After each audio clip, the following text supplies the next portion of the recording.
What the worst "I don't fit in here" experience you've ever had? Wanted to learn to play guitar, found out about a class for beginner sessions for adults. Call up. They say yeah, come along, we have a mixed group and we will see you in the morn. Great. Turn up to this little church-like building and head in.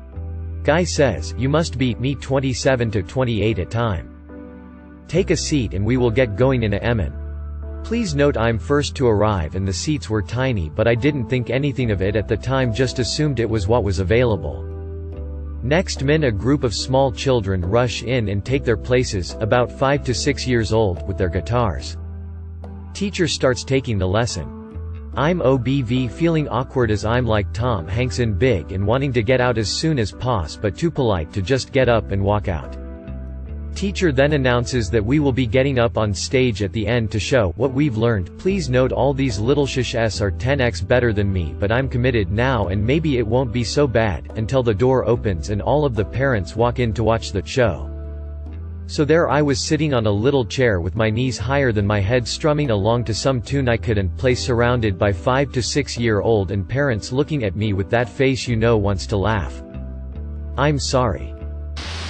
I'm in my late 20s and going to the same clothing stores I've been going to for over a decade. Seeing 12-plus-year-old girls. Feeling lost. Not knowing where to shop. I'll still stop into Hot Topic every now and then to check out their clearance racks for band, pop culture tees. I feel so out of place amongst both the clientele and the staff. Whenever the cashiers ask me if I'm part of their loyalty program, I just want to scream, bro, I've been shopping here since you were in diapers. I can't even remember the password to the email I signed up to the loyalty program with back in 2005. I once interviewed for a job and was taken around the office to meet everyone and see how things worked. But it was one of those types of places where they do morning cheers. Everyone is ultra peppy and cutthroat. It was a sales job with competitive territories. And the energy was just too much.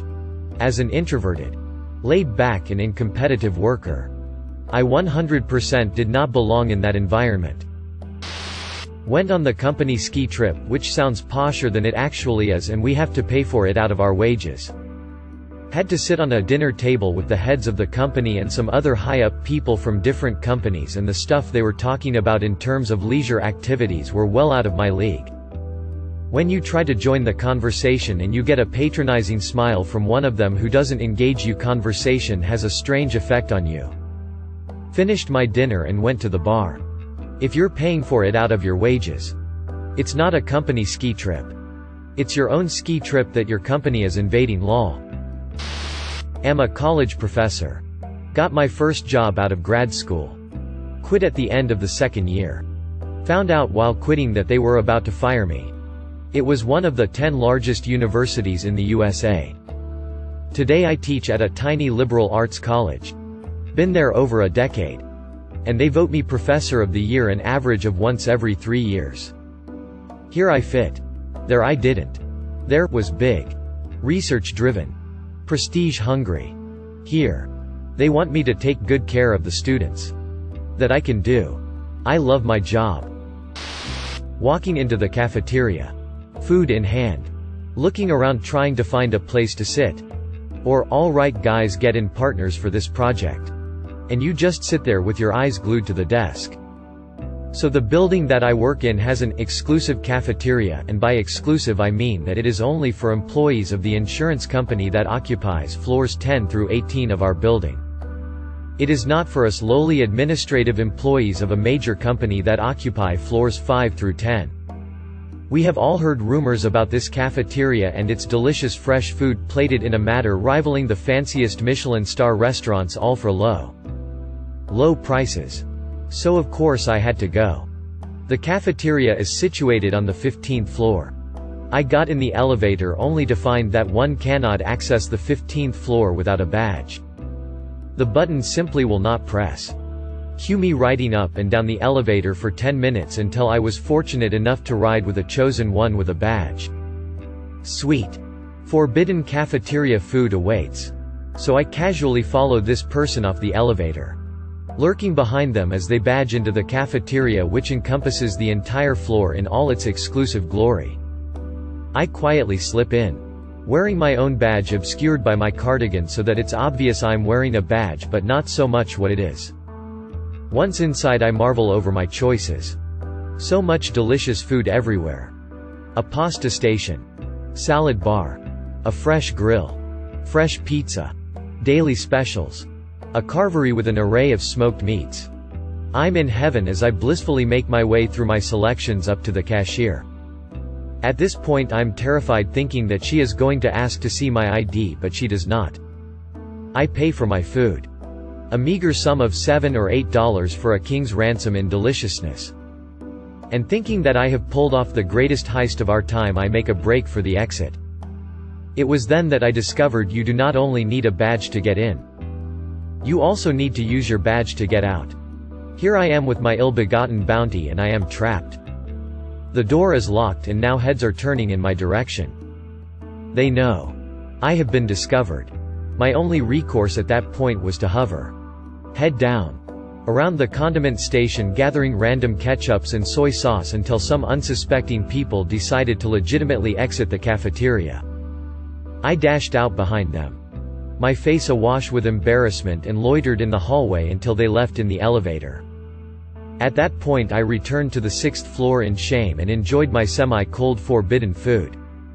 That was when I felt like I truly did not belong in a cafeteria. A friend invited me to a party at his friend's place. Everyone was dressed in animal masks, not as in furries. This was like black tie formal but with people wearing realistic giraffe masks. My friend seemed confused that I was dressed normally. I do not speak to him anymore. I still don't know what the deal with that place was. I just dropped everything to pursue a career in art. It's been my dream to open up a shop and to just make things and paint. I've been drawing all of my life and I'm honestly not bad.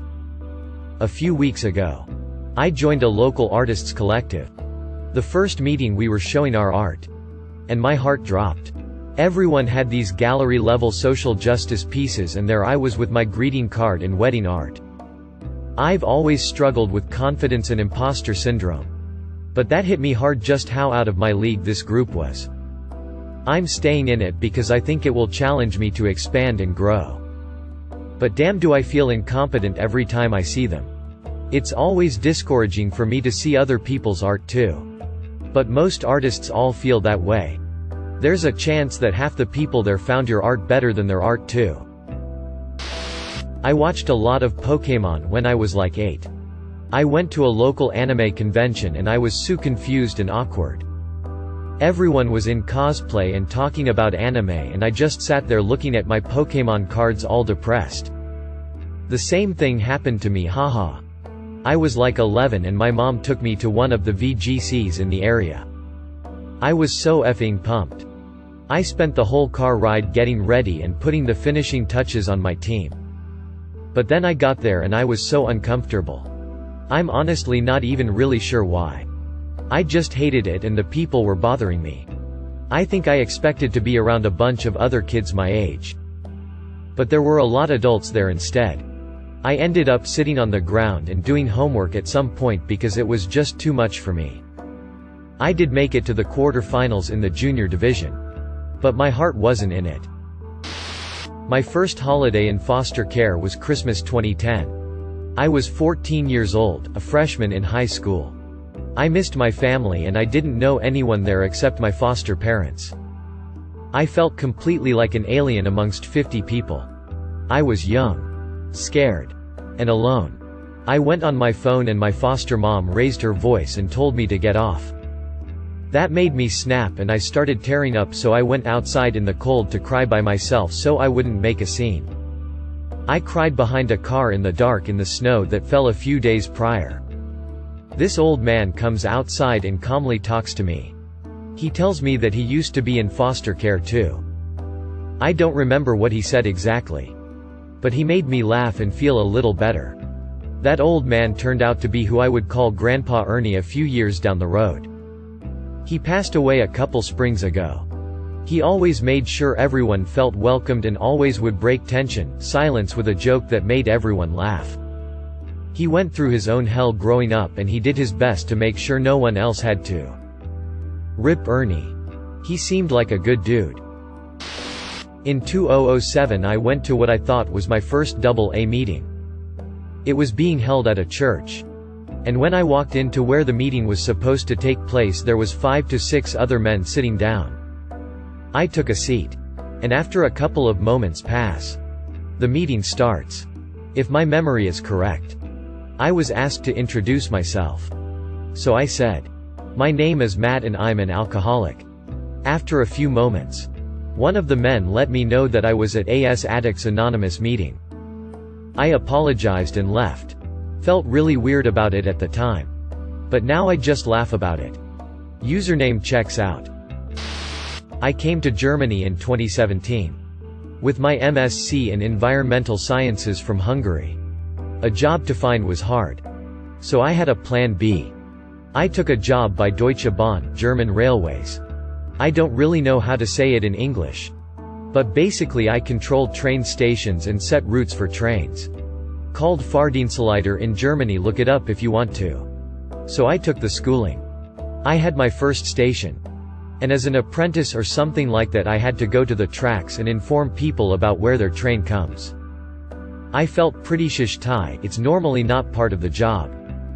All the passengers were well-suited men and women, lots of offices around here, and I was in a dirty safety vest. I just felt that I belonged to them. Not here. In the end I found myself here. My next job will be at the Central Station in Nuremberg. Which is a pretty big deal. Like a flight control tower with trains. I freaking love trains. You're making me effing love trains now too. I love your enthusiasm.